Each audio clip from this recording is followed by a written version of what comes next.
Hey 3DMJers, this is Andrea Valdez, and you're listening to the 3D Muscle Journey podcast. Oh my freaking goodness, this is our 100th episode. Thank you guys so much for listening. It's a really huge deal for us, and you'll hear us get all mushy about everything later on in the episode, but man, we really appreciate you guys tuning in. We also appreciate how many of you are taking action to spread the word. I asked you guys a couple times throughout this season of episodes to stop what you're doing and leave us a review on iTunes, and the response has been awesome. We've doubled our reviews and ratings over the past couple months, and I can't tell you all how grateful we are to have an audience that actually participates in such a huge way. We've also been getting tons of Instagram tags and shares and story mentions, and it's a huge honor, so thank you all, seriously. To give back and show our appreciation, we have decided to do what always seems to be a hit with the crowd, which is an audience-based Q&A. Some of these questions came from our always available website, or the web form at our website, which you can find at 3dmusclejourney.com/QA. And a lot more of these questions came from our Instagram account. We made a post asking for questions a couple days before we recorded this, and the response was amazing, and we made it through quite a few of those as well. So, but also, because there were so many freaking questions, we plan on kicking off season 11 with another batch of answers for all that. So look forward to that when we come back in August. But in this particular episode, in this recording, you can hear Brad Loomis, Eric Helms, and myself give our best answers to the following topics. Here we go. Cold therapy, ice immersion, and cold showers as recovery mechanisms. How to respond to asymmetrical physique development from a symmetrical training program, the guidelines and importance of fiber intake, whether consuming high amounts of dairy protein, lactose, or soy matters for muscular development and health, how long we think natural bodybuilding seasons should last, and how much downtime you should have between them, when it is appropriate and useful to account for total volume load versus hard sets, our favorite personal strategies and tactics for training and nutritional program adherence, how to deal with frequent stalls in body weight when adherence is not an issue, and lastly, the latest findings on how much volume it actually takes to continue progressing as an experienced athlete. Whew. This episode is full of info, and we really hope you love it since it's the last one of our season. Like I mentioned earlier, we'll be taking 4 weeks off of publishing the show for our usual little deload period before returning with episode 101 at the end of August.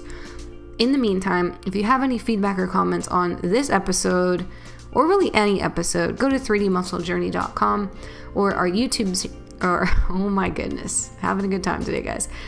Or our YouTube channel at youtube.com/team3dmj and leave it under podcast 100 for this one or any other one of the numbers you feel like chatting with us about. I'm going to stop talking. Let's get into it. Here is Q&A session 8 with Brad Loomis and Eric Helms.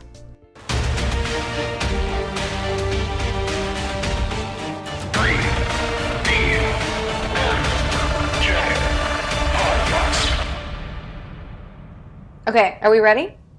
Uh-huh. So ready. So ready? Episode 100? Let's do it. Feels like a big deal. What was that? That's Do a big that deal. again? What are you doing? That's For the listeners, Eric is, I don't know what you'd call that. Is that like video gaming with marker pens? Or? I've got a dual joystick Yes. cockpit that I'm flying in. the red is Lasers. the fire button, and the Lasers black and is then photon torpedoes. missiles. Yeah, same. Just for the lay people, it's missiles. Yeah. Exactly. It's so important. It's going to navigate us through these questions. I can feel it through Eric's cockpit. Not only do they fire, I can also, like a tank, I can go like that. So that's You're turning also navigating. left. Yeah, That's you're turning Okay. right. That's down. That's up. And then that's forward, and then backwards. and I also slide left and right. It's pretty good. If I want to go just straight up, just pull those suckers, and then push them straight down. All right.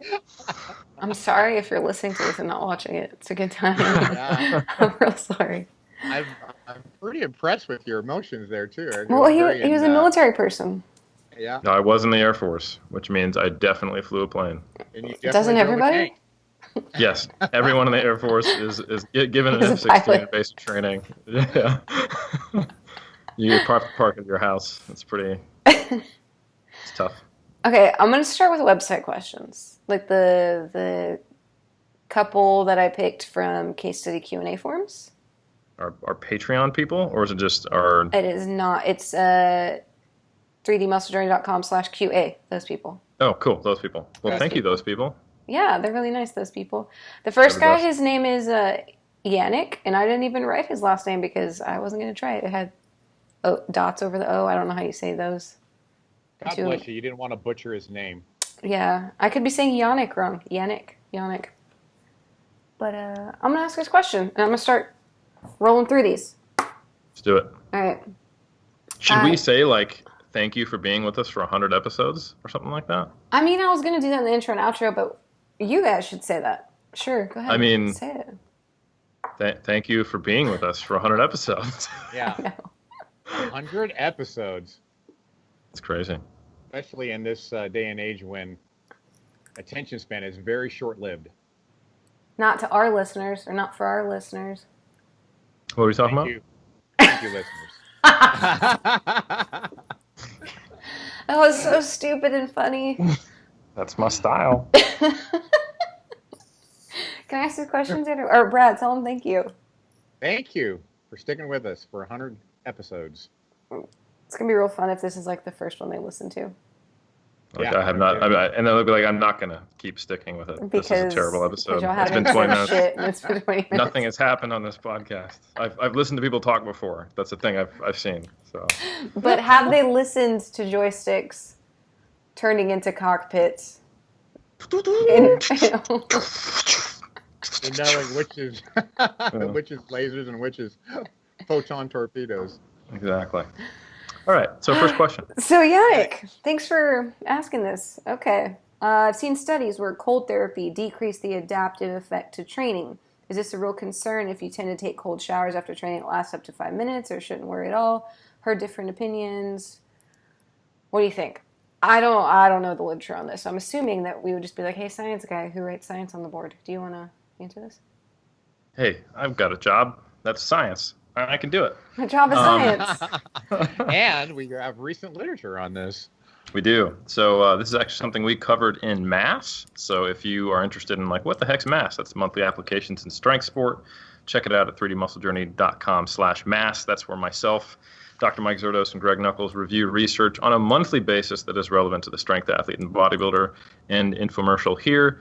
So the answer to your question is that indeed, what we've seen is that cold water immersion or cryotherapy can improve your recovery time after a workout acutely. And you will be able to have probably better performance in a shorter time period after that occurs. However, chronic use of this modality does seem to interfere with anabolic signaling and long-term adaptation, so it might interfere with hypertrophy and subsequently your strength adaptation. So that means that maybe you're in a high-intensity block, and on your heaviest day, on your last week of the buildup, you want to do cold water immersion. Probably not a big deal. That's not going to be stimulating a ton of hypertrophy. Maybe you do it, like in your last taper sessions before you do a meet. That could probably improve performance, and the trade-off would be so minuscule I wouldn't even worry about it. Now, is a cold shower going to be the equivalent? Probably not. I think you're probably getting like neither of the benefits nor the harm there. You're just having a really uncomfortable shower. So I would say just that's probably not doing anything for you. It's probably also not hurting you. I don't think that's equivalent to cold water immersion or cold therapy. So I don't know if that's actually helping you. But I would just recommend against any strength athlete or bodybuilder to use this regularly or continuously. Same kind of message. It shouldn't be seen as black or white as you would have with something like ibuprofen, which can also suppress some of those long-term adaptations. But in the short run, probably not a big deal. Like if you're got a little bit of a lumbar strain and you're going into a meet and it's during your taper week and it hasn't quite all the way resolved, probably not a bad idea to load up on ibuprofen on the day of your meet. That's a good idea, and you shouldn't be worried about any kind of downside. So that's my answer to that question. Man, what a great answer. Thank you. Yeah, and when you say acutely versus chronically, chronically, I know you're saying don't do it every day, but like, what if on your recovery day once a week or whatever? Like, I don't know. Like, say you train 5 days a week and you like to do it after your fifth or whatever, or in the middle of the week. Yeah, I mean, most of the research is on doing it post-training. Like every session? Yeah, because Okay. they're trying to actually get an effect. So Gotcha. it's tough to know where does that line end, where Yeah. you're getting, a positive beneficial effect versus negative. I think the way I look at it is that if you do it regularly, that could have a potential negative. So I probably wouldn't do it weekly if you're regularly training for muscle growth. I think that's frequent. If you were to combine it with maybe your heaviest, hardest week in an intensity block on one or two of your hardest sessions that week, that's probably not a bad idea at all. Like the day before your training session, before your heaviest session, you decide to do a cold bath, an ice bath or something like that. I think that would probably be fine in the grand scheme of things, because that period is more about making neurological adaptations and trying to lower volume so you can peak and dump fatigue. So it kind of goes in line with the goals of that training period. Yeah. And last thing about that too, is it sort of confusing, or I would think it's sort of confusing because so many other sports would benefit from it whose focus is not just strength hypertrophy, right? Like if I was a baseball player and I had like a doubleheader, is that what it's called? Don't make fun of me. Like, okay. Don't ask the wrong guy.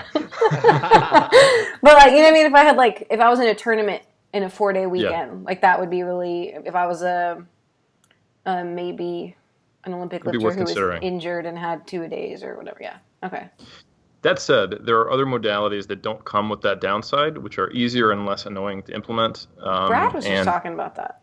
Seem to be just as effective. Yeah. So there's studies showing that I think 20 to 30 minutes of very low intensity cycling after a session achieves as effective recovery response to cold water therapy, and doesn't have any of those negative long-term side effects. There was also a recent meta-analysis where they found post-workout massage improved DOMS and performance better than any other modality. That is literally post-workout, not like on an off day. And unless we think that the actual compression from the hands would cause a negative effect, which I don't believe to be the case, I would probably opt for a massage and just low intensity cardiovascular exercise post-training before I started playing with freezing myself. Yeah, and when massage, you mean like, since most people aren't going to like afford to book one of those every day after they train, like just foam rolling, right, or something like that.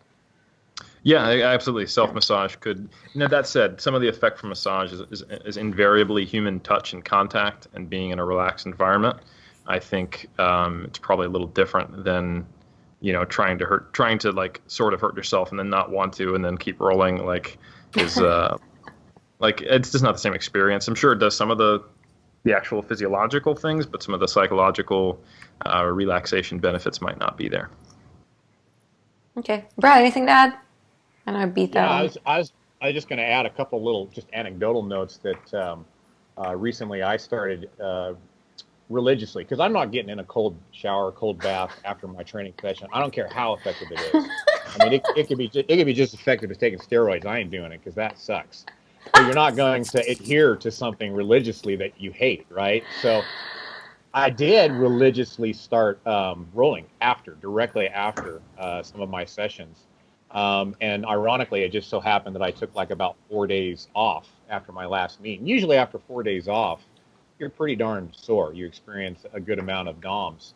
So I was religiously just taking a rolling pin, that you roll dough with, and just rolling my quads and my hamstrings and my calves and my glutes and my low back, just religiously after every single session. And I can say that the DOMS was not as severe. Now, don't get me wrong, it was still there. And it wasn't like, I was magically, superhuman, but it seemed like it was a little bit better. And we're going to follow that up with my son, Xander. He's going to be religiously rolling after he starts doing double days for football, which traditionally make him really, really, really sore. and we'll see if that kind of carries over into him as well. Awesome. Yeah, and there's some research supporting that outcome that matches up with your anecdote, especially for like an athlete who cares about change of direction and agility. So absolutely. Sweet. All right. Next question from Steve Moore. He says, the scale weight's going, training is improving, and visually I'm only seeing changes on lower body but not upper. I guess he's doing measurements, like tape measurements. Only measurements that are increasing around the waist, and pictures are showing less definition. All that suggests a calorie surplus, but not necessarily muscle growth. I know that building muscle requires patience, but I was just wondering, what would you regard as an acceptable time period to assess if the training aspect of a bulk is working, especially as I'm trying to make body composition changes for the upper body? Okay, I read that like 5 times, and I'm going to paraphrase it. I think what he's saying is I'm in a gaining phase. My lower body is responding, but my upper is not. And at what point would I change what I'm doing in order to make up for that discrepancy in the way that my body is being built? And let's assume that he has a symmetrical program going. Does he by chance say what his training age is or his level, how many years he's been training? He would in the intake form that I don't have in front of me. Oh, darn it. we can answer it for a few different levels. Like we can, if you're a beginner and if you're not, kind of thing. I could actually look that up while y'all start talking. So let's say I just started, serious weight training on a smart training program. I'm an adult 20 to 30-year-old. I know it's kind of different. I say I'm 25. I've been training for about 6 months on the same program, and this is what I'm seeing. My lower body is changing, but my upper is not. What would I do? How long should I wait until I do anything? Go ahead. Eric, go for it, Brad. Me too. Brad, yeah, you go.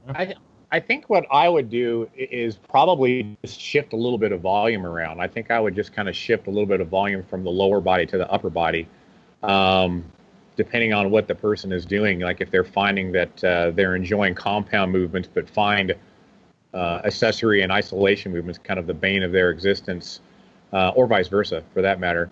Stick to the lower half with what the person likes, and then maybe shift some of that volume that they were not enjoying on the lower half to the upper half, so that they can get a little bit more extra work in on the upper half of the body. You know, if they're looking for the t-shirt muscles, you know, maybe they can on leg day finish up with some, I don't know, side lateral raises and biceps in addition to what they're already doing.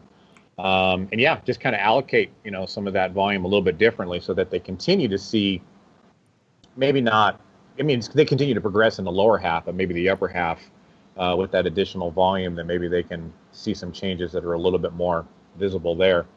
And then you mentioned time frame. I mean, shoot, I think I would give it a good, in a surplus, I think I'd give it a good couple of blocks of training, maybe 16 weeks. And then that should be an adequate amount of time to see something, I would think. Yeah, I'll second all that, and then just a few things boxes I would tick to make sure it's not an issue. Like if you're doing a lot of like squats, lunges, like deadlifts, RDLs, that type of thing, it's difficult to get your form so bad that you're not stimulating your muscle, even though you can get your form so bad you're going to get hurt. With some of your upper body movements, I would want to see like, are they cutting their range of motion really short and using momentum on rows? Are they bouncing on chest presses, that type of thing? Is it a range of motion really short on overhead press? Is there a lot of momentum on like curls, a lot of body English on push downs, all that type of stuff? So I want to see that the intensity of effort was in place, and also the like range of motion and technical side was good to go on the upper body if I was your coach.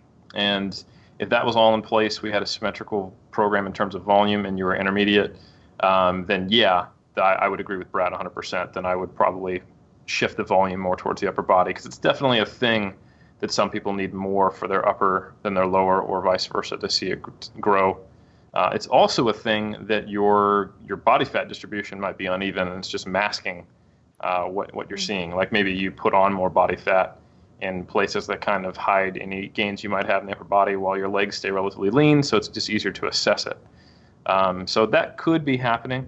I think you do want to take some objective measurements there. So like it sounds like, Andrea, that this person actually has taken tape measure to their body, and they're not seeing changes in circumference in the upper body, but they are in the lower body. And if that's the case, then you could probably guess that is a true objective lack of growth in the upper body. So then I would agree. Basically, you need to find a way to do a little more.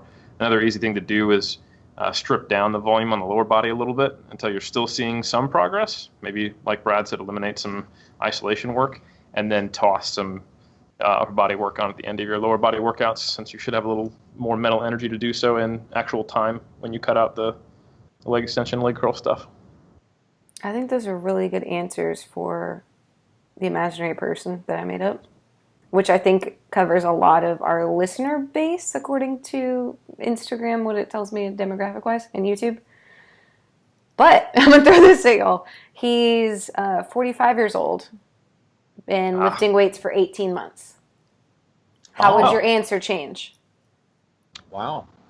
18 months is... So this is like an early stage intermediate. I think there should still be some changes that you could see in 16 weeks. I think that's still not bad advice, in my opinion. Should be a little something. Yeah, and just to clarify, like Jeff and Brad are that same age, but the answer would be very different for them because 18 months for them hit like 20 years ago. You're right. They're turning 18 years. Yeah, exactly. Okay. Yeah, and 18 months, kind of an interesting thing is I remember when I was about probably a year and a half, 2 years old in my training age, when you really start thinking you're getting serious and you're really strong. Getting back to Eric's point, that's when you start thinking about heaving more weight around than actual, using the muscle, to move the weight. And so it kind of makes me think to myself at 18 months, yeah, maybe they're like I was, and using a lot more momentum on their pull downs and momentum on their curls and heaving their dumbbells on their side lateral raises and things like that. So I think that would be something that could be pertinent to somebody who's 18 months old in the gym. Okay. He's 45 though, so he might not be too much of a ego lifter either. So I'm going to throw one more just in case we read it wrong. By we, I mean me. Would the answer change if he had said, actually, this is away from visual, this is a strength thing. Like maybe my lower body strength is improving, but my upper body strength is not in the same manner. Would your answer change then? Either of y'all, who wants to go? Well, assuming again a symmetrical program in terms of variables, not just total amount of volume and movement selection. Like because some people I find that they don't like doing like high reps on their lower body, so they'll be doing like 3 to 6 for squats and deadlifts, and they'll find they'll get stronger easily on the lower body. Well, it's because you're being more specific for strength, right? Yeah. But I would say regardless of whatever rep range you're training in, you should be seeing strength gains in that rep range, right? Yeah. So unless that would happen from like testing 1RMs, I think that would still indicate a need to do more up top, most likely. Yeah. Brad, same. Yeah. I can't think of anything off top of my head that would. What would add. If we had the same scenario, like I feel uneven, should I do something about it? At what would be too early to change something, if that makes sense? So if he's 18 months in and now he's like seeing this, right? But if he asked the same thing at 6 months in, would you be like, oh, keep going? Yeah, I would just say keep training. Like he's right around the cusp of where I consider someone no longer a beginner. So that's why I'm like, yeah, after 4 weeks, and he's being pretty objective about it. Like, dude's measuring his arms and legs. So, if you're not seeing any change in your arm circumference in a 16-week period when you've been training 18 months, but you are seeing... Now, that in and of itself doesn't mean anything, because, if you put an inch on your arms every 16 weeks, you'd have 30-inch arms pretty quick, But the fact that he is seeing changes in the tape measure on his legs tells me that there's something that is not working quite the way it should if he can grow in his legs and not his upper body. Okay. Next, we're starting the IG questions now. Oh, And then we're not going to do all of them. I just picked out. I was really looking for stuff we hadn't specifically addressed on the podcast yet, because a lot of them we did, or I didn't understand them, or they were very specific. So, how important is it to hit your daily fiber goals, and is it a necessity? It's broad, but I don't think we've really ever talked about it, and this should be a quick answer. Yeah, so real quick, general recommendation for fiber is about 14 grams every 1,000 calories. It's I think the current ADA recommendation. And I would say as a maximum, probably like 20% of your carb intake. So if you take in 200 grams of carbs a day, probably wouldn't want to go over like 40 grams of carbohydrate. Now, the only time fiber. that gets a little fiber, thank you. Yeah. The only time that looks a little weird is if you're on a purposefully low carb diet. Then those two numbers will actually be pretty close to each other, because there are downsides to under and overeating fiber. Yeah. Overeating fiber can cause nutrient absorption issues. Undereating fiber is implicated in having an inferior health status, and can negatively affect your regularity. And it also typically indicates that you're not getting enough fruits and vegetables in indirectly. Yeah. Like if you are meeting the recommendation of getting like 3 to 4 servings of fruit and vegetables each every day, it's almost impossible to not hit your fiber goals.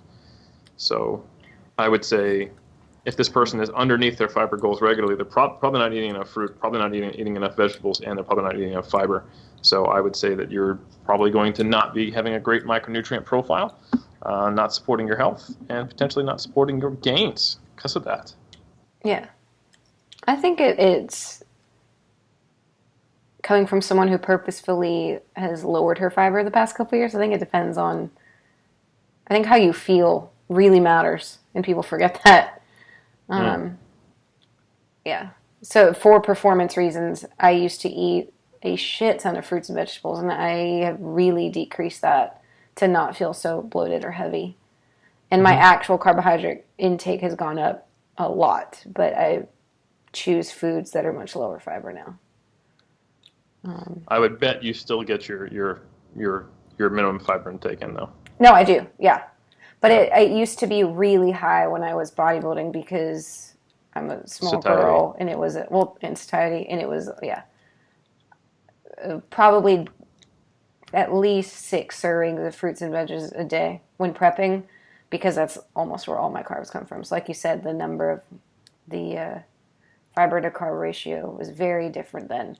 So I'm just saying anecdotally, as a person who's for performance eats very different than for body comp, and fiber is a very huge part of that for me.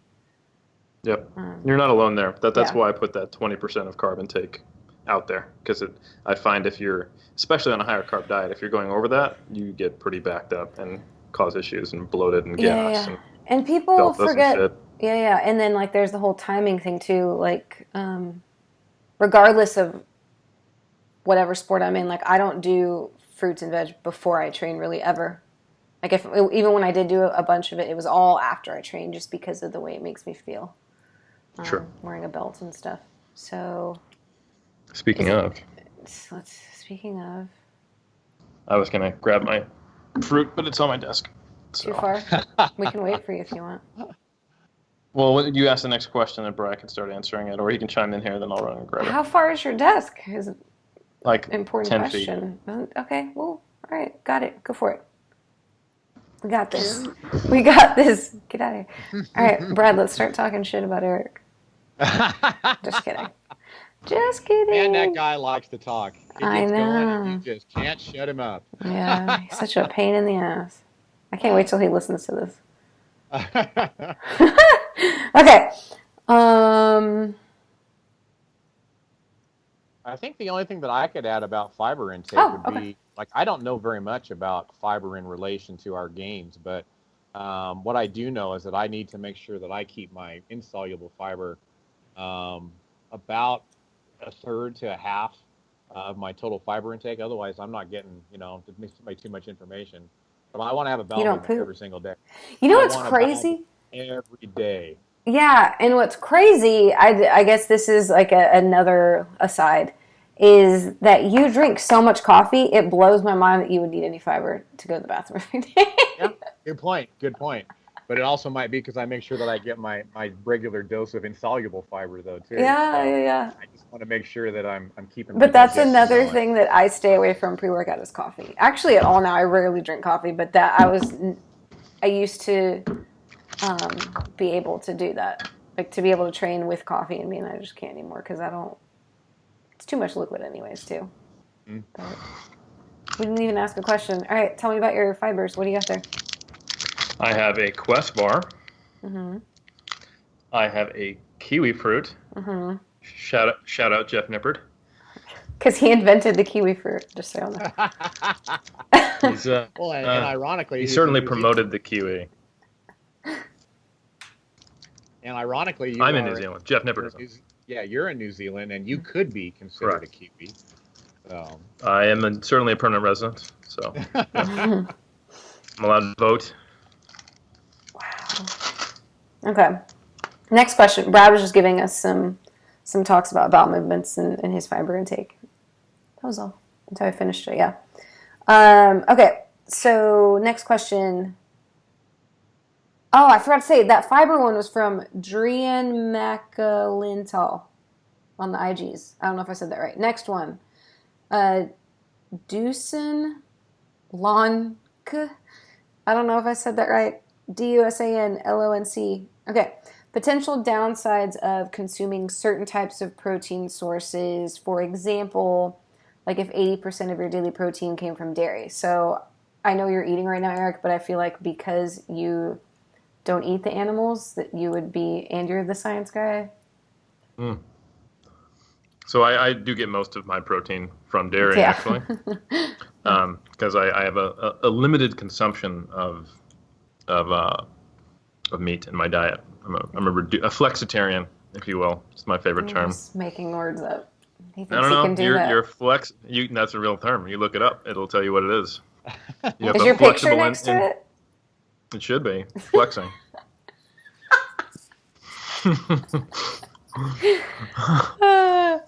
Okay. Is there a downside? No. Okay. In the example of dairy, no. The only downside would be if you're getting it from a lot of lactose-containing sources. If you happen to have mild lactose intolerance, at a certain point, everyone's lactose intolerant. Meaning, if you get like all of your protein from like milk and just drinking that constantly all day, very few people can process that much. But you have to kind of find your individual tolerance there. But if you're talking like scoops of whey multiple times per day, no, you're probably fine. No issue there whatsoever. Other sources, like if you were to have only a low quality vegetable source of protein, like if you just had rice protein all day, you would be missing out on some essential amino acids, which wouldn't be ideal. You'd want to mix that with some other vegetable sources. If you were speaking to the vegans out there, lacto-ovos will have no problem. Meat eaters will have no problem. And yeah, I wouldn't consume more than, say, 1 serving of soy per day if you're male, just because there are some concerns with like the estrogen thing is actually estrogen is less consistent, but sperm quality is one that pops up as well. What do you mean by that? Sperm quality, like not as effective, like the health of the little guys could be negatively affected in some studies by. What if you want that?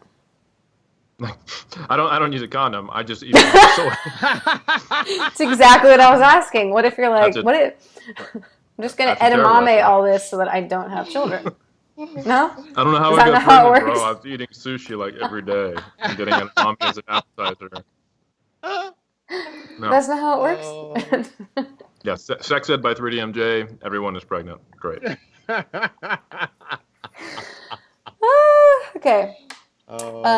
Sim Shreds, which is a great name.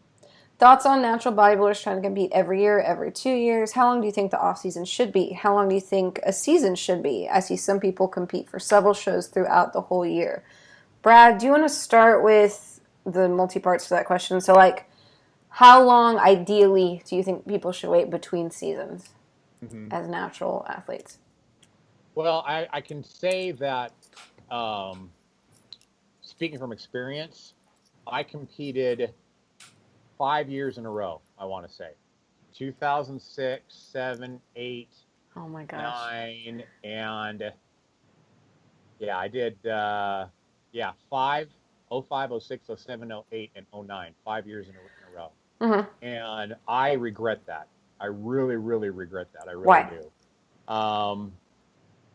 I think I really limited the amount of hypertrophy, the amount of size that I could have put on competing every year like that. And keep in mind too that from 07 to 08, I never really got my body weight above 171 pounds. And you're and how as you tall? guys know, I'm shrinking, so I'm like 5'8 3/4 now. Like back then I was like 5'9 1/4. But anyway, because I really kept I walk around usually about 175, 180 pounds, and right now I'm even at up to 185.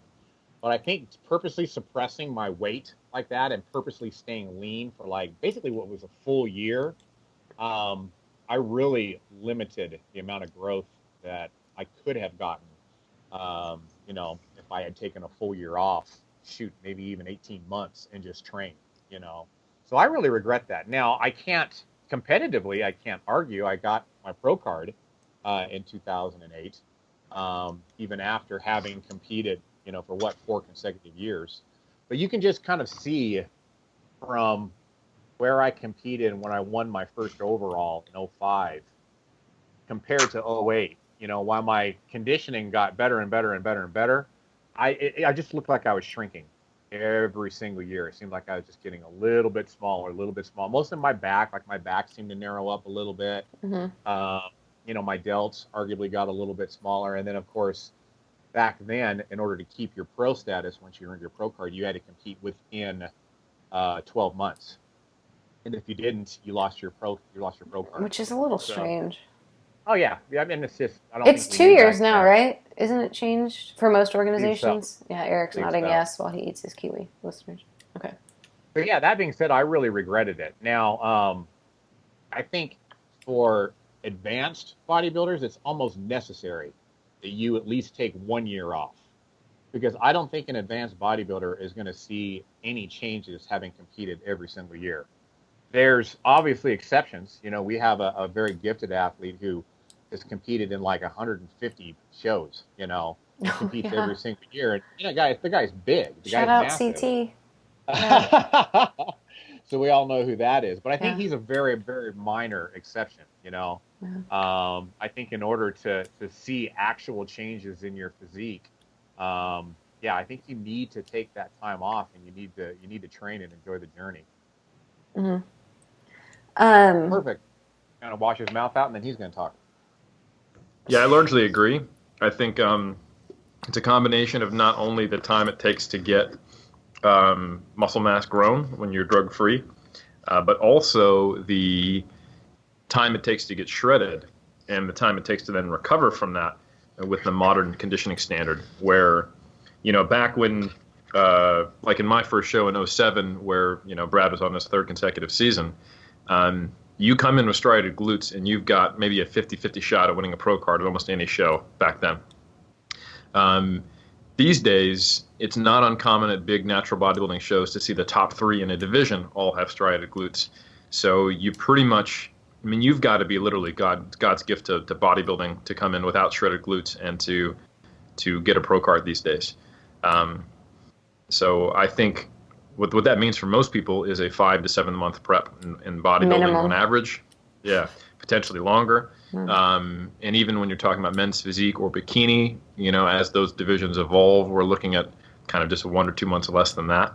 And then maybe half that time, even if you take a relatively assertive recovery process, to feel really 100% to where you're most likely putting on new muscle mass, not regaining what you could have lost. So, that means on average, like, you've got a 10-month period where you're kind of hitting pause on your gains, recovering, and then that gives you like 2 months before your next prep starts. So those better be some ridiculously productive months. So the only times I see people who can, get around that kind of reality is when they have a relatively low settling point, they are less beat up by prep, and they have already accumulated a large amount of their muscle mass that they're going to have in their career.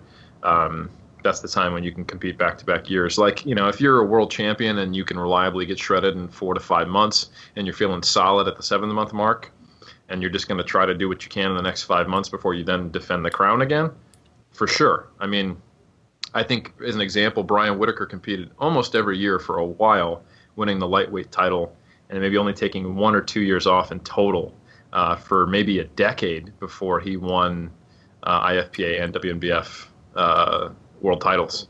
But he'd been lifting for a long time, competing for a long time. Yeah. He'd been, like his stage weight didn't change much from that period. He'd arguably got the leanest he's ever been or peaked the best in the combination of getting the leanest when he won the combined titles. The physique changes were minor, which works when you're only losing like the top spot by 1 point, so you only need to make minor changes. Yeah. But most, I don't mean like 99% most people are not those people, right? Yeah, I would say every other year at the earliest. I competed 07, 09, and 2011, and I had a very predictable increase in my placing each time. 07, I had my first show. That's probably the first shows. That's about the most positive thing you can say about it. 09, I got into a handful of overalls, and I don't just mean the jean top and bottom combination. And then in 2011, I won my pro card. So I think that made sense, and now I've subsequently taken the last 7 years off. Okay, and then second part of that, I've seen some people compete for several shows throughout the whole year. How long, I think the question is how long should a prep last? It says how long do you think a season should be, but then basically saying how long can one stay like that is what I'm assuming the question is. It depends on your strategy, right? It depends on the athlete too, because I know if I did a few shows in a row, every show I would come in just a little bit harder and just a little bit more lean. And so it kind of behooved me to kind of live like that for this very, very small window of about 2 months, I'm going to say. Mm-hmm. So it depends on the person. I think to a certain extent, Berto is kind of like that. When he lives lean, he only gets harder and harder and harder and harder with time until he's kind of exhausted that window. Now others, we've seen them just go downhill. They peak for their first show, they do great, and then every show after that, it gets worse and worse and worse and worse. And that's keeping in mind some of these folks are very disciplined, so it's not like they just got lazy and tracking their food and staying disciplined on their diet. Some of those folks were really, really disciplined, and they just kind of went downhill. So I think it really depends on the athlete more than anything, and you're not going to know that your first go around. So I think it is worthwhile to kind of, especially your first or your second go around. I mean, it's hard freaking work to get that lean. You might as well pick a couple shows that are maybe at most 3, 4, 5 weeks apart. But I think you need to give yourself a cap regardless to find out where you're at there. Maybe 2 months walking around lean like that. Yeah. Plus, it just feels terrible. You just feel like a stiff wind would blow you away when you're Yeah, go ahead, Eric.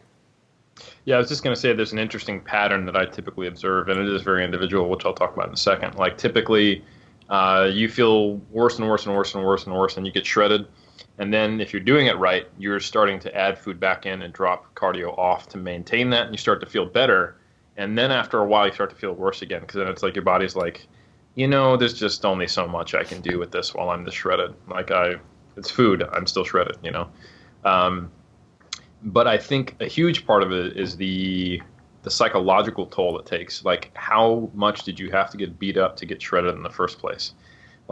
As a personal example, in 07, I dropped out of doing the NGA show in June and then just did a local NPC show a week after my first one because I couldn't even fathom the idea of dieting for another month. or another 6 weeks, I think it would have been, or something like that. Mm-hmm. '09, I got in similar shape to my first show in '07, and my first show is actually the same show I did 2 years in a row. And then that was 5 months after that, I was still doing shows, and I finished in late September. And I basically just realized at that point, the only reason I stopped was I ran out of shows, and I realized that I needed more size. It wasn't a conditioning issue. You know, I had brought solid conditioning to my last 2 shows and got beat by bigger people. Shout out Scott Kluth and Jeff Alberts for whooping my ass. And I didn't even place second in the one with Jeff. So and Luke Ellis, who's also much bigger than me.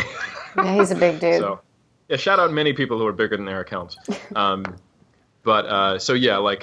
So that year I just stopped because I realized that it wasn't going to be a matter of being shredded. And then 2011, like mission accomplished, I just stopped. There was no reason to keep going that year at least. So I think I could have. And even then, that's a funny year in 2011 where I stayed lean for like 4 months, and just basically decided this is dumb. I'm not making very good progress. I need to get over like 190. I was walking around with split hamstrings for 4 months after my show. So I had the mental willpower to do that, though. I just found it wasn't beneficial for me.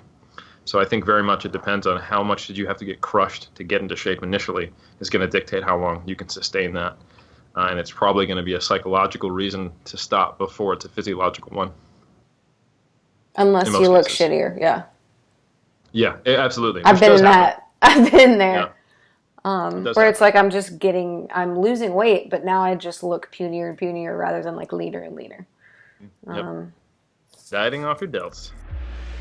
3DMJ prides itself on keeping this show, our blog, and our YouTube channel as free and relevant sources of information for our community week after week.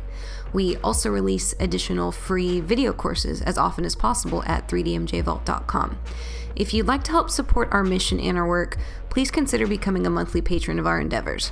Go to patreon.com/team3dmj and donate as little as $1 per month to our cause of helping educate and grow the drug-free bodybuilding and powerlifting communities worldwide. You can definitely choose to donate more, and if you do so, we'll send you discount codes for future use on any of our paid products. But any little bit helps, and we appreciate your monthly support in any amount that you see fit. So again, you can start assisting the team at patreon.com/team3dmj. That's patreon.com/team3dmj. In what context, because you guys were the ones on the Volume podcast, right? It was you two, were the pair? Mm-hmm. Okay. Yeah, that was good. I really liked that podcast. And we talked about different ways to measure, and what seemed to be a favorite would be like the hard sets, I think we talked about. I know Brad really likes his numbers, but the question is, in what context would you consider measuring volume via volume load to be useful? And I think above like the hard sets, and you know what I mean? I would say within lift, that is a useful metric, okay. Especially and within a relatively tight rep range. So if you are a power lifter tracking your own volume, looking at your squat, it is useful to look at your squat tonnage over time, especially in a more advanced lifter where you're not putting 50 pounds on it in 6 months or something like that. I think that's a very useful way to get a little more granularity around volume. But comparing like my squat tonnage to Brad's means nothing, or comparing my squat tonnage to my deadlift tonnage means nothing in my opinion. Well, that goes with anything, even with hard sets. Like that, between people, it just really doesn't. Hard sets, you can at least get a little closer. You're going to see a lot less disparity. Like for example, most people, I would say, are probably, if they're training intelligently in some way that they've tracked and they can say objectively or reasonably objectively, this is how many sets I need to do to grow. Thank you. And those, when you grabbed your mic, it didn't suppress it at all. It was still pretty loud. Really? Amazing. Sorry, guys. I totally thought that would work. I think she grabbed the wrong side. I think she grabbed No, this I grabbed this thingy. Okay. Damn, sorry, listeners. I thought I was helping y'all out. I don't know if that's picking you up. Is that your mic? This? Yeah. Hello. Oh, it is. Okay. Yeah. Anyway, do we want to cut a little bit of that out? Should I Nope. just start saying this? No. Okay. Cool. I like it. We're gonna keep All right. it. So, love it. So most lifters, if they're paying attention and they can objectively quantify, how many sets they need to do to grow, it tends to fall for like 90% of people between 10 to 30 hard sets per muscle group. But if you look at tonnage, all you need is a vastly different 1RM, and it's going to be way different. Like the tonnage someone does who can deadlift 300 pounds versus the tonnage someone who can deadlift 700 pounds, even if they're at the same level. One's just a very high level 57 kilo lifter, and one is a very high level 93 kilo lifter, is going to be way different. Good point. Brad, are there any other thing? I know you really like having that number for almost all your athletes. Do you find any other value in it?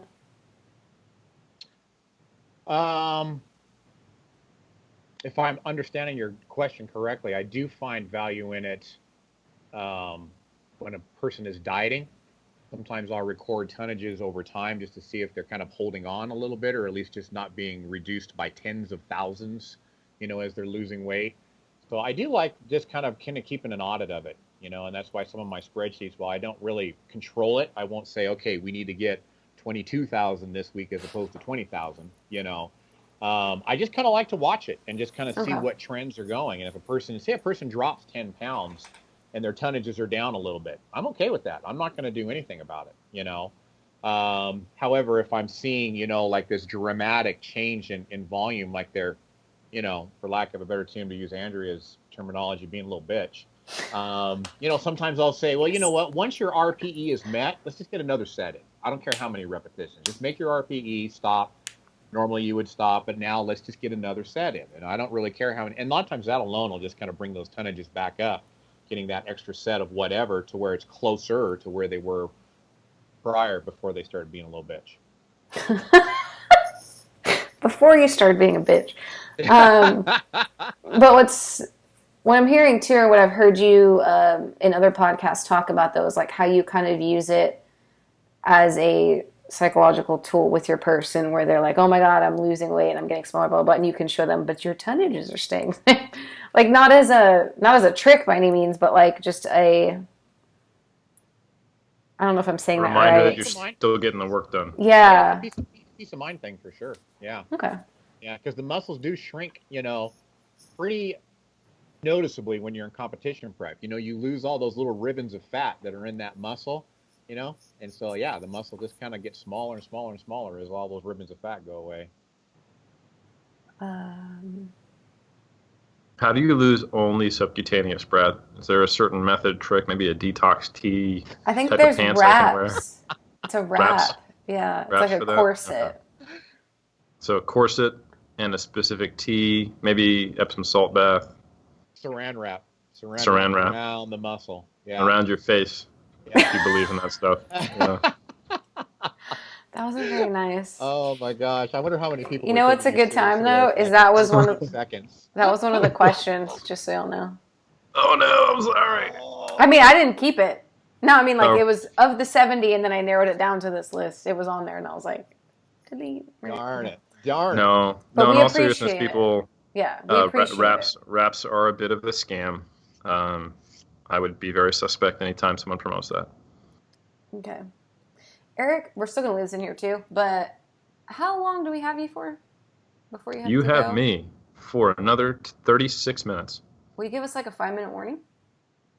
I will. Okay. Do you want a code? No. Or like a safe word? Oh my God. Stegosaurus. Armageddon. Next time. Stegosaurus Armageddon, that's what I'll say. Okay. YouTube that sometime. Armageddon. Everybody, you'll get a kick out of that. The movie? No, just YouTube it. Okay. Armageddon. So it's not Bruce Willis. You'll Okay. get Or Ben Affleck. Couple funny hits, yeah. Okay. Okay, these two are kind of related. One from shit. By the way, that volume load question was from Umar Ansar. Gosh, I know I'm ruining all of these, but that's the best I can do. Thank you, Umar. Umair? Umair? Umair? Anyway. Thank you. Thank you, person. Guy, buddy. Girl. Friend. I don't want to offend anyone by mispronouncing their shit. All right. So. I can say Trenton Peters, though. I can say that one because that's Trenton Yes, Peters when 109. people bring those Anglo-Saxon white names, and we can pronounce them right. Yeah. Trenton Peters 109. How can one optimize adherence to a diet in terms of finding the best foods, timing, diet breaks, etc.? That's a big question, but I don't think we've talked about it too much. Yeah, you know who gave a really good presentation on this while I was in UEBC?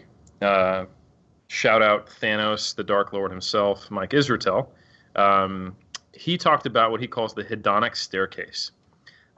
Basically meaning that the amount you enjoy your foods should operate on a scale, so that as you are bulking and as you were maybe struggling to get in more food to keep gaining weight, as you're getting fuller and fuller and your body fat percentage is a little higher than maybe it would naturally be, you will eat more and more enjoyable foods so that you can overcome your satiety signals and kind of use what we've learned from the obesity epidemic to our advantage to help you get muscularly obese. On the other side of the hedonic staircase, you want to start walking down it and staying more towards single ingredient food items and things that require more chewing, have more fiber, are a little more micronutrient dense, have more volume for fewer calories, and focusing on things that don't have a lot of flavor on a shoestring calorie budget.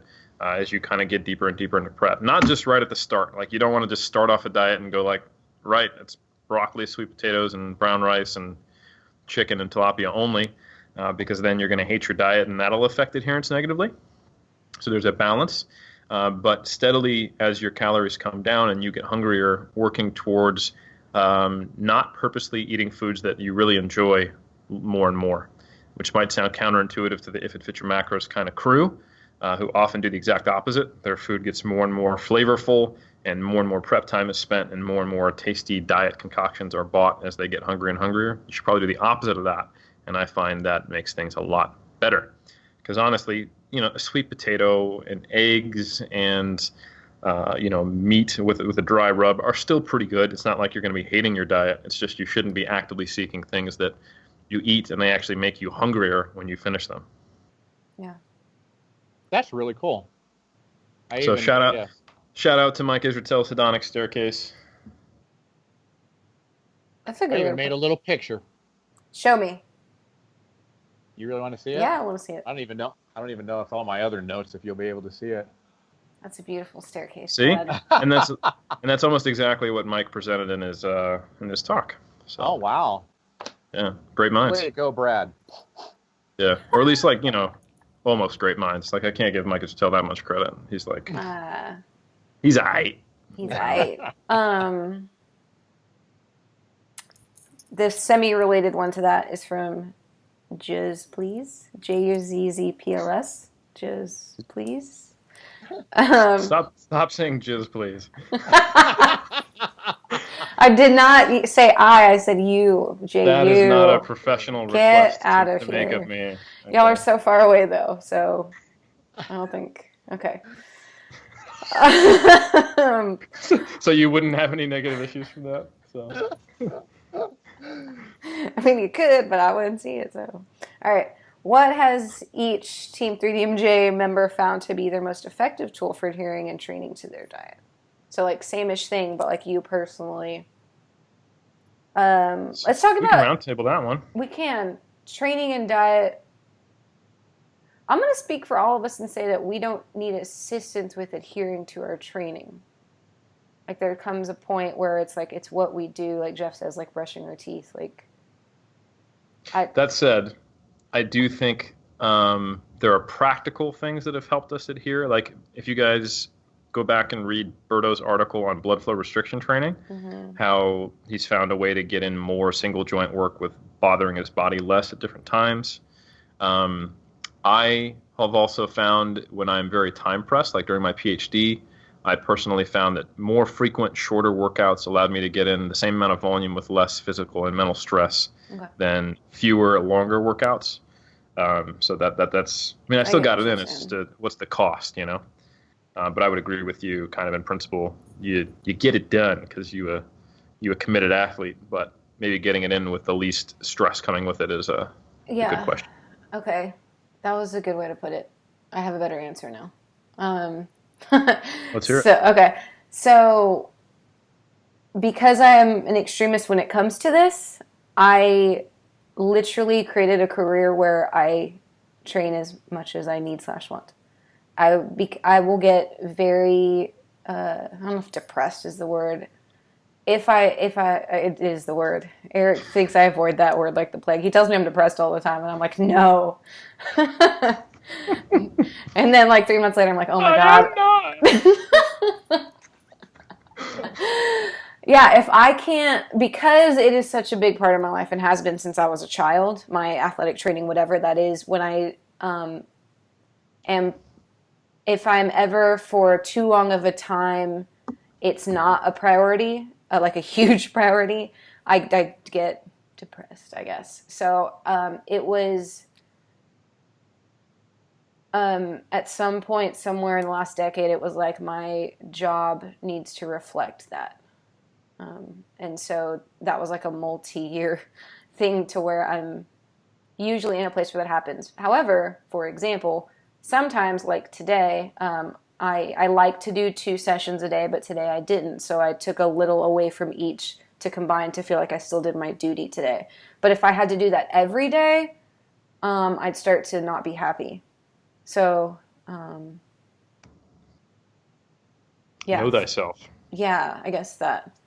And I don't like it. Like, I really wish I could be someone who could enjoy a 9 to 5, and I really wish I was someone who could feel great as an athlete on like an hour or 2 a day. But I started working out 4 hours a day when I was like 7, so it's pretty hard for me to feel that way.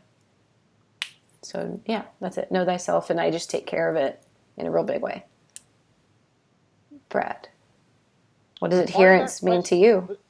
Was that part of that question regarding nutritional adherence? Yeah, we're going to do that next. We'll do that one next, bro. Oh, one at a time.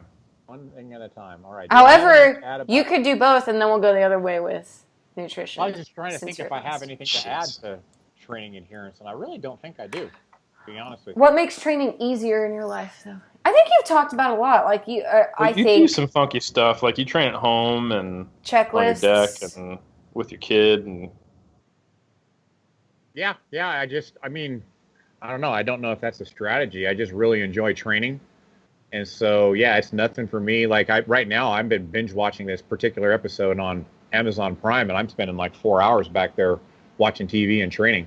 And that's, oh man, I just love that. I mean, I absolutely love just sitting in my weight room and hitting a set and watching TV and hitting the set and watching TV.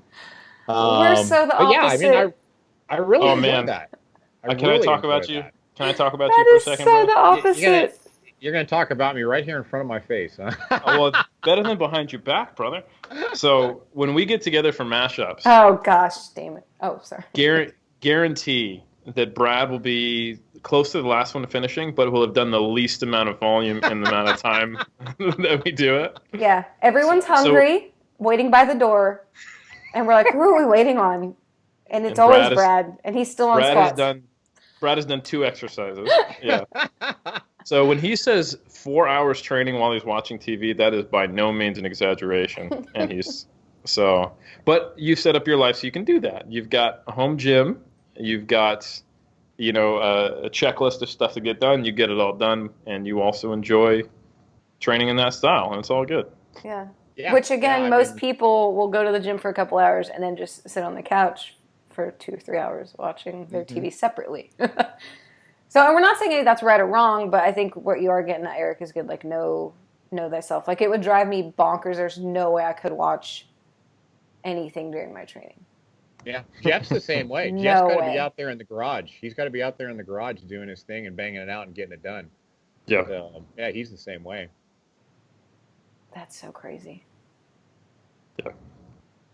Okay. Nutrition. Go, Brad. You want to do both? Adherence. Sure. I mean, one thing that I really found beneficial to me when I didn't want to put on weight too fast. So like this was kind of like my recovery period, right? I just reduced the amount of food. No, I take it back. I reduced the amount of meals that I was eating and kind of used a little bit of intermittent fasting. Yeah. And so the way that I rationalized it, and this has worked pretty well for a lot of my clients too, is if these are my waking hours from left to right, from, say 8 in the morning until midnight, I would just semi-fast in the morning. I'd have some coffee with a little bit of coffee creamer in it or something like that, and just not eat from 8 to noon. So now I get to take my allocated calories and kind of spread them from like noon until 12 instead of from 8 until 12, right? And then I would just make the meals bigger, because I always kind of like to strive toward fullness or satiation, so instead of having my 4 smaller meals during that time period from noon until midnight, I would just have 2 big meals, and I'd have my allocated calories in those 2 big meals. And a lot of folks that I've given that advice to find that they're less hungry, sticking to their calories, and are able to put on weight in a slower period of time. And so therefore I've kind of stuck to that a little bit, because otherwise I am that kind of a person that will just eat all the food, and then be 220 pounds when I really have no business being that way. So that's just kind of helped me kind of adhere to something where I don't put on that kind of weight that quickly. Sweet. And we're talking about, should we all answer this from like when we're trying to watch things a little bit, not where we currently are? Is that what we're doing? What do you think is I think we can share whatever tidbits we want to think that are helpful or useful in any of those situations. Recovery, dieting, or gaining. What else you got, Brad? Was that it? Was that your one? Yeah, pretty much. I mean, if I want to gain, it's not that hard for me. I mean, I'm not Berto. I don't need, 3,800 calories every day just to maintain my weight. You don't need an ice cream shake to keep. Exactly. I have an ice cream shake every day. Weight's going up. So. Ice cream, peanut butter. What else does he have in there? Protein. Yeah. Okay. He was on a cheesecake kick there for a while. He was eating a cheesecake every day. A cheesecake. That shit blows my mind. Sacrifice to win, though, Bert. That's what's up. Okay, so I think one thing in the 4 year streak that I was lightweight dieting that I think always made it easier for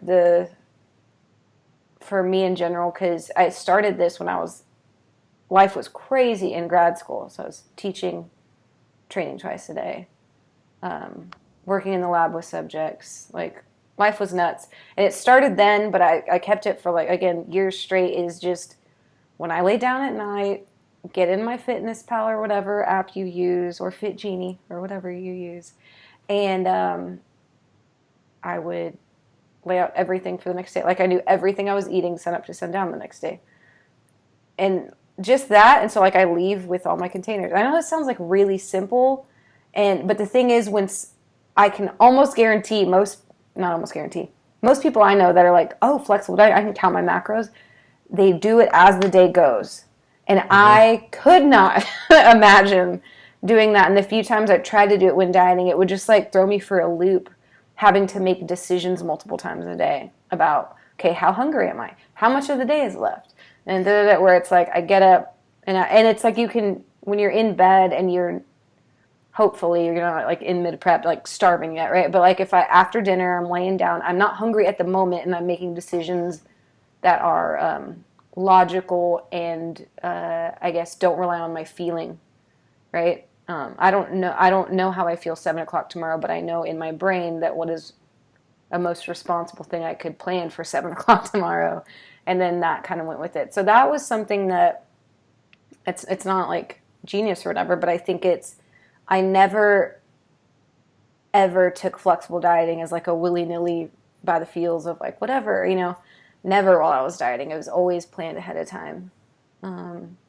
So that was always a big takeaway. And then on the very flip side, me now, who has not attempted to diet whatsoever for like almost 3 years, it's the opposite. It's by feel. So I do ask myself those questions because I'm not in a starving body, I'm never in a ravenous state to where that decision would be irresponsible or impulsive usually. And like when you're in prep, hungry, 6 hours left in the day, what you feel like eating is very different than when you're like in a not starving body and you just ate 3 hours ago, and you know, like right now I'm not really hungry, but I'm about to podcast and I won't eat again for like 3 hours. So let me grab a beef jerky and Rice Krispie treat because that's what I had right before we did this. You know what I mean? So like the decisions aren't heavy and the outcome is not heavy. Like everything just feels like I imagined it did before I started flexible dieting. But it took a really, really long time to learn how to feel again. So that's it. Your turn, Eric. Yeah, so similar stuff. I think I can just provide a little more like granularity to how I navigate the spectrum. So I kind of do walk that hedonic staircase like Guzertel brought up. Yeah. The way I do it, so for example, I make 3 different decisions if I go to a restaurant based on what kind of mode I'm in. If I'm trying to gain muscle and I'm at a point where I don't want to eat anymore, I choose the tastiest thing I can find on the menu with protein that has the highest calories. If I'm roughly trying to maintain or I'm at the higher end of where I want my body fat to be but I'm not cutting, I will choose the lowest calorie option that still has protein, but that's not like a special order. And then the third option is I go out to eat as minimally as possible. When I do go out to eat, I'm going to be that annoying motherfucker who the waitress does not like, or the server doesn't like, I should say, because I'm asking for grilled veggies with no butter, and then, you know, do you have any white fish, and can you cook that dry heat? And any dressing or anything, just put it on the side, and I'm just that person. So on the fruits and vegetable side of things, in the off season is when I struggle to make sure I get that stuff in. It's really not an issue during prep. Like I typically have a big bowl of salad every day because I enjoy it more. Everything tastes better for some reason when you're dieting, and you're hungry, so you want to fit it in. And fruit is also easily fit in. But when I'm in a gaining phase, there are days where I look at the 3 pieces of fruit I'm supposed to eat that day, and it makes me a little bit sick to my stomach, so I just blend it. So I use the blender depending on where I'm at in my gaining phase. So yeah, that's kind of a good example of how I get there. I actually struggle to get my protein in also when I'm in a gaining phase. So if I don't put protein in that fruit smoothie that I make, and then if I don't have 2 Quest bars a day and I don't get my post-workout 40-gram whey shake, then I get hopelessly behind. So I have to make sure that all those things occur. And we have a recipe food delivery service thing that we've signed up for called My Food Bag here in New Zealand. I can't remember the name of the equivalent one that's popular in the States. I think there's Blue Apron. Yeah, Blue Apron. That's the one that is most. That's been really helpful because we have 4 recipes a week that we cook dinner 4 times a week, and it's super vegetable heavy. It's like super healthy. So between those 4 dinners where it's like 80% vegetables and the fruit that I have like 3 to 4 pieces a day, that covers it. And we don't have to think. That's another big decision thing. Like the closest Barb and I ever get to getting divorced on a regular basis, deciding what we're going to have for dinner, you know? Oh, man. You know? So, I think that is a big deal, though, decision, like eliminating decisions, especially when you do it in a state, like in the current, you know? Yeah. Yeah, so and like you, Andrea, even when I am dieting, while I don't plan out all my meals, I have like half a decision to make. Like, oh, am I going to have Greek yogurt or am I going to have like egg whites with Parmesan? Yeah. Almost at every meal, and then I'm going to have a fruit and a vegetable, and I just eat whatever I bought. You know, like I only have a few options. Yeah, there's like templates. Like when I'm dieting, and mind you, I'd sit there at night only in grad school because every day's schedule was different. But the last time I prepped, when I was working for myself, because I was in charge of my days, it's funny, I like incorporate all of them. Like when I'm prepping, now I eat like at least 5, maybe 7 times a day because of what I do. But when I'm prepping, I make it 3 meals, like Brad was saying. Like I don't eat for like 12 hours a day. I never intentionally thought of it as intermittent fasting, but I was like, I eat right before I train, right after I train, and then a ginormous dinner, right? And they're pretty much exactly the same. And if Bert was like, I need you to drop 10 grams of carbs, I'm like, okay, so instead of 3 corn tortillas torn up as fake croutons in my salad, I'll have 2. You know what I mean? Like, it was never, like you said, a big decision of whatever shall I eat. It's like, I know my breakfast is these eggs and oats. I know that my post-workout meal is this ginormous salad or whatever, and I know my dinner is my Greek yogurt and egg whites or whatever. And then as decisions get made nutritionally, it's like, okay, well, there goes some oats, or throw in a little extra oats, or there goes 2 ounces of egg whites, or there goes, you know. So it's just like this template. And then all of a sudden, after like 6 months, I'll be like, meal 3 needs to change big time. And then decisions will be made, and then they won't be made again for like another 6 months till I get tired of it. So decisions, that's funny how that's what I heard from all that. Yeah, yeah. But I would never thought that was the most common thing among most people. Yeah, it's like losing impulses. And you mentioned it about IF when people get all excited and try to make these fancy recipes. It's like, and while if it takes me an hour to make this thing and I'm leading up to it and I'm like, oh my God, this is going to be so delicious. This is going to be so delicious. And then you do it. And like you said, okay, I worked an hour for a 200 calorie delicious thing, but now I'm starving. So, or even more hungry. Yeah. Yeah. So I think just taking, like, eliminating decisions, because the more you think about food, the hungrier you get. So Absolutely. So why? Another reason not to eat every 3 hours, because you never are not thinking about prepping a meal. And we know people who live in the kitchen for prep, like live in the kitchen throughout their whole prep. That was me like 05, 06, 07. Yeah. Don't do it, people. Yeah. Find other shit to do. Man, those are good questions. You haven't given me all right, you haven't given me a warning. It's not Stegosaurus Armageddon time. There's so many though. Shit. Let's do another one. I know, I'm trying to think of which one though. Just one? Y'all have 10 left on the paper. Well, you look at them, and I will just Y'all talk about say something. thank you to everyone who asked us questions, and we apologize to everyone who does not have an easily pronounced Americanized name. We respect your cultures, and we appreciate your following, and our idiocy is not a reflection of a lack of respect for you. It's just a reflection of our idiocy. Correct. Yeah. Our idiocy only isn't our idiocy. If we didn't answer your question, then we know that we've got your question for episode 101. That's true. We come back with Q&As. We start and end seasons with Q&As. We just recently decided that. So if you might change later. Question answered, just stay tuned because you might be on 101. Yeah. If you haven't heard your question, just wait longer. Just wait another month. Because we'll come back. What's that? That's from Ace Ventura, right? Yeah. If I'm not back in 5 minutes, just wait longer. I love that movie.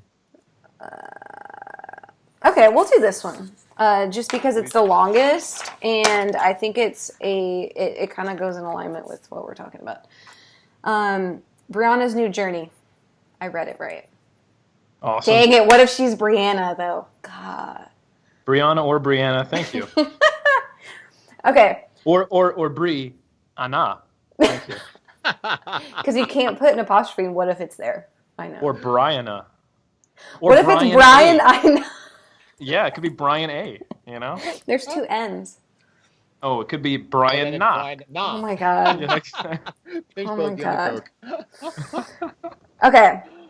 I've been trying to lose weight for quite some time. I feel like I've done almost everything out there. It worked so long that I hit a plateau. Been heavy weight training for almost 2.5 years and have built some muscle, lost about 10 kgs roughly. I know I built muscle for sure. I've tried reverse dieting and got my calories quite high, but then when I cut them back down again, the scales barely budged.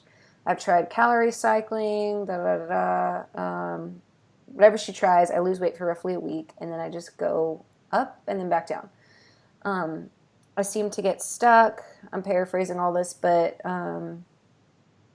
the repeated pattern is I keep losing weight for about a week or 2, and then it goes back up, and it comes back down when I change something big. Doing this for 2 or 3 months now. I'm very dedicated to reach my goal. What do I do? And I think that this is Eric's body, right? If we are actually adhering, which a lot of people who aren't competing, this cycle is actually because your weekends are very different than your week, but that's a different conversation. Let's assume this is, like she said, very dedicated, so I'm on this. I am dieting, I'm hitting my numbers, and every time I make a change, it budges and stops. That's, to me, that's very normal, though. And a lot of times, like, I'm hearing a couple weeks every time she asks that question. I'm hearing a week here. Yeah. And a lot of times when you're only looking at like a week or 2 weeks, you're really looking at a tree and then missing the entire forest, right? Because a lot of times, like if I program somebody's deficit and it's very, very specific where we're expecting 250 grams drop every single week, there sometimes will not be nothing lost at all on the scale for like 2 or 3 weeks, right? But then all of a sudden, boom, what do we see? We see like, almost a kilo that they'll drop, So even though nothing happened for like 3 weeks and then all of a sudden there's this big whoosh, when you average all that out, it ended up being like 250 grams every week, right?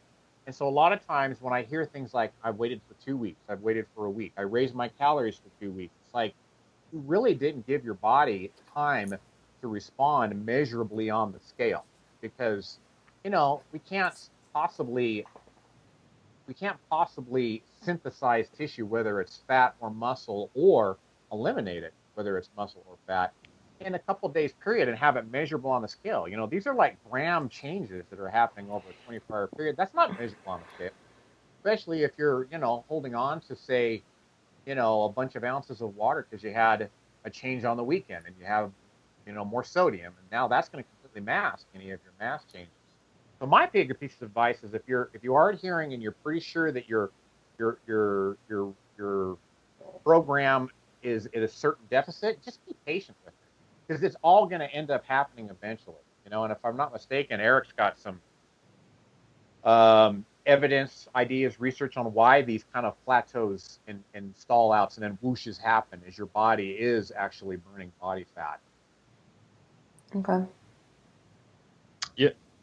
Yeah, I mean, there's a number of reasons why, especially for women, you probably want to look at larger time frames than 1 to even 3 weeks before making a change. Some people have water retention from their menstrual cycle that can last half a month to masking things and make it look like nothing is happening during that period. As your stress levels around the fact you're not losing weight go up, you can also then retain further weight. I've literally had clients who stepping off the scale seems to stimulate weight loss. I think all that said, there are some things you can do that tend to result in more consistent weight loss patterns. I tend to be somebody who, even if I do a mini cut, if I don't include some type of cyclical aspect to it, unless I'm pretty deep in the off season, I lose weight super easy. It tends to plateau. I think a lot of it is water weight, and I smooth it out with having these kind of brings up in calories. Some of it could be actual changes in my energy expenditure. It's tough to say. But I would probably recommend having a 48-hour refeed every week. So you're trying to achieve your target deficit on 5 days, and then for 2 days you're eating at roughly maintenance. And then I would say probably every 5th week or so, I would probably take a full week at maintenance. If you're not actually dieting for the stage, you can take that frequent of a diet break and just have it be a part of your plan. And you will probably find, and these are still tracked, this is still being on point, and it's eating a targeted amount of calories, at least calories and protein. You could go macros, but I'd see no problem not to just do calories and protein during this period to kind of reduce the tracking stress a little bit. But I would say 48-hour refeed every week. Every 5th week, take a week in maintenance, and you'll basically be hitting pause at those points, but it will also result in more consistent weight loss overall. And I've seen that be an absolute game changer for people who are in your situation, I being one of them, and many other clients as well. And that's, of course, assuming that you are accurate in your tracking. It's not jumping all over the place, and you are counting all of your intakes, not just the days where you don't screw up, which is probably not you based on what you said, but does describe some of the other people who might be listening. Yeah, that's it. Armageddon. That's a huge Stegosaurus Armageddon? Stegosaurus Armageddon. Oh, shit. Okay. Yeah, she did give macros, but when I was to follow up, Eric, and what I mentioned when I said your weekends or your weeks, like that is so common that you either because it's kind of good advice sometimes too. Like it's like, okay, so like I've done this to myself and it made me less crazy, but I was total off season. It was like, okay, why when you go out and you have a day off, like when we call it Team Brander Day, when Brandon and I just hang out in town all day and we eat out and like do things.